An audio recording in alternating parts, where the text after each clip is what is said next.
고수익 알바의 함정입니다. 자, 이거 좀 정리 좀 해주시죠.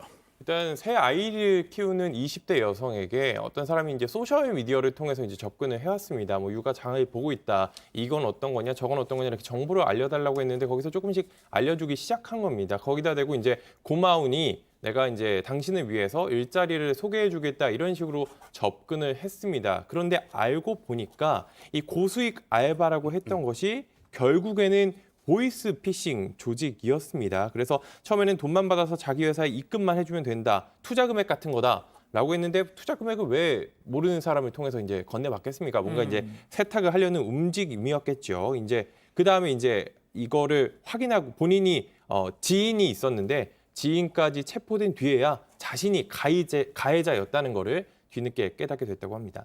자, 들으신 것처럼 이 새 아이의 엄마는 자신도 모르는 사이에 이 보이스피싱범의 가해자, 보이스피싱범 가해자가 돼 있었습니다. 이 여성의 얘기 직접 한번 들어보시죠.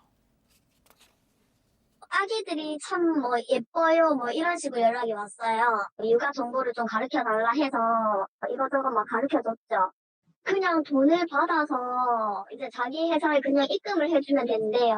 투자 금액 뭐 이런 거라고 얘기를 했고 이거 알았으면 애기들 사진 이런 거 안 보냈겠죠. 이렇게 되면서 내가 만약 감옥을 가게 되면 우리 애기들은 어떡하지? 자, 이게 어제 저희 사회부 경찰팀의 배양진 기자가 취재한 내용인데 제가 이 배양진 기자한테 직접 들어오기 전에 물어봤더니 이 여성 같은 경우는, 이 엄마 같은 경우는 그러니까 최근 5년간, 지난 5년간 육아 때문에 아이 셋을 키우느라 정말 세상 돌아가는 걸 몰랐던 것 같더라라고는 얘기를 하더라고요. 자, 왜 그랬을까요? 신분을 속여서 접근하는데 접근 방법이 점차 교묘해지고 있어요. 방금 전처럼 정상적인 일자리인 것처럼 소개하는 경우가 많고요. 또 제가 취재했던 예전 내용들 보면 이렇게 뭐 채권 출신이다. 그러니까 돈만 받아서 입금해주면 된다. 그래서 우리가 정당한 회사이다. 이런 것처럼 겉으로 내세우거든요. 그런 걸 믿고 실제로 돈을 받아서 입금을 하면 자기도 모르게 수금책 혹은 송금책으로 전락할 수 있습니다. 그래서 이 여성이 결국에는 돈을 받으러 갔다가 현금을 받는 현지 수금책이잖아요. 수금책이 돼서 결국에는 사기 방조 혐의로 재판에 넘기는 상태가 된 거죠. 자, 교수님 일단 육아 정보라고 딱 꼭 집어가지고 접근한 거 보면 아무래도 이제 육아에 지쳐 있는 어떻게 보면 뭐 좀 그런 여성을 노린 게 아닌가라는 생각도 좀 드네요. 인간이라고 하는 것은 이제 관심 영역의 중복되면 정서적인 공감대가 형성이 될 수 있습니다. 그러니까 이제 사기범들 같은 경우는 어떻게 하면 저 사람의 마음을 열 수 있을까? 그러니까 아기가 이쁘네요. 왜냐하면 아기 3명이 돼가지고 그 정보를 갖다 올려놨는데 아기가 이쁘네요 하고 이제 접근을 하는 이 남성 같은 경우는 이 사람이 생각할 때는 상당히 자상한 그런 남성이다. 거기에다가 이제 육아 방법을 좀 알려 달라라고 하면 이 아이를 가진 어머니로서는 상당히 어떤 자존감이 올라갈 수 있어요. 그러니까 이제 그렇게 해서 마음을 갖다가 무장 해제를 시키고 난 뒤에 그런데 말입니다라고 하면서 저희가 이번에 이런 것이 있는데 좋은 아이템인데 한번 해보시지 않겠냐라고 해서 강하게 이렇게 하는 것이 아니라 그쪽에서 오히려 더 관심을 갖고 좀 이렇게 요청할 수 있도록끔 환경 조성을 하는 것이 이 사기범에 있어서 가장 핵심적이고 아까 말씀하셨듯이 이 아이 3명 육아를 한다라고 하는 그 과정에서 세상 물정을 좀 모르는 것이 있을 수도 있고 또는 이제 좀 냉혹하게 얘기한다면 또 거기서도 약간 낌새는 차렸는데 크게 문제가 안 될 것 같다라고 하는 그런 안일한 마음에 이렇게 했을 수도 있고 두 가지로 봅니다. 예. 자, 어쨌든 그걸 알았던, 몰랐던 이 20대 여성도 가해자이긴 하지 않습니까? 근데 진짜 아예 몰랐다면 처벌이 안 될 수도 있죠. 근데 그런 경우는 거의 없습니다. 왜냐하면 아까 뭐 회사에 전달받아서 투자금 입금해 주면 된다. 투자금은 그냥 입금 받으면 돼요, 회사에서. 그렇죠. 중간에서 전달을 해줄 이유가 전혀 없단 말이죠. 아까 말씀하셨던 것처럼 채권 추심도 채권 추심업체가 바로 채무자한테 받으면 되는 거예요.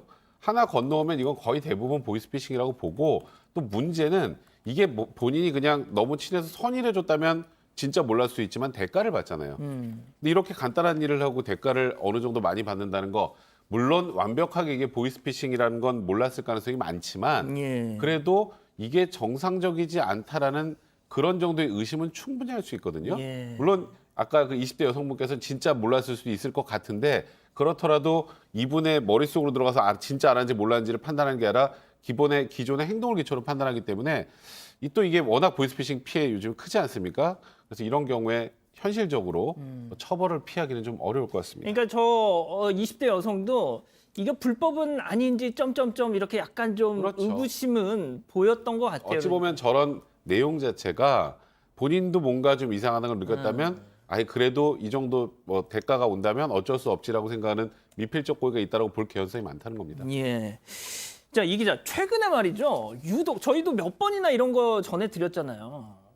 저도 이제 계속 소셜 미디어를 열심히 하는 스타일인데 보면은 모르는 사람들이 계속 친구 추가를 하더라고요. 그 뭐지? 이러고 들어보면은 고수익 단기 알바, 재택 알바 이런 게 써 있었어요. 이 기자가 잘 넘어올 것 같이 생겼나 보다. 아니 뭐 무작정 하는 것 같아요. 여러 사람에게 거는 것 같은데 그럼 보면은 솔직히 행운이라는 게 잘 찾아오지 않을 텐데 이렇게 고수익이면은 친한 사람 해줄지 왜 얼굴도 모르는 저를 해주겠습니까? 그러네요. 그런 부분을 좀 유의하셔야 친한 사람 되겠고 이런 식으로 이제 하겠지. 고액 알바, 단기 아르바이트 이런 식으로 해서 학생이나 뭐 주부 특히 어떤 이런 코로나 시국에 일을 좀 쉬고 있는 분들 이런 분들을 좀 노린단 말이에요. 그래서 현금을 받아서 안내한 계좌로 입금만 하면 된다. 그러면 일당 15만 원을 준다. 이런 식으로 벌어지고 있기 때문에 뭔가 이게 내가 스스로 느끼기에 약간 내가 일하는 거 비해 좀 많이 받는다 이런 느낌이고 뭐 아까 그 사례자도 불법이 아닌지 이런 얘기를 하셨잖아요. 이런 거에 대해 조금 의심을 해보시는 게 좋을 것 같습니다. 예.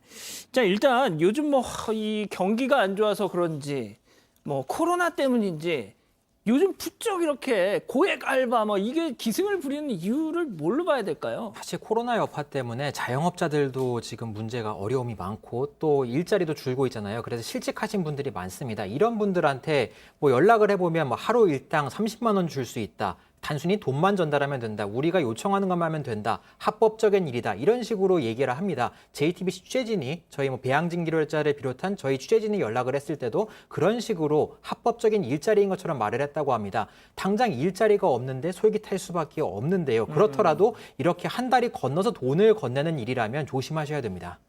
자, 김윤경 님이 딱 진짜 제가 드리고 싶은 말씀을 하셨어요. 사건 반장 내일 보시면요.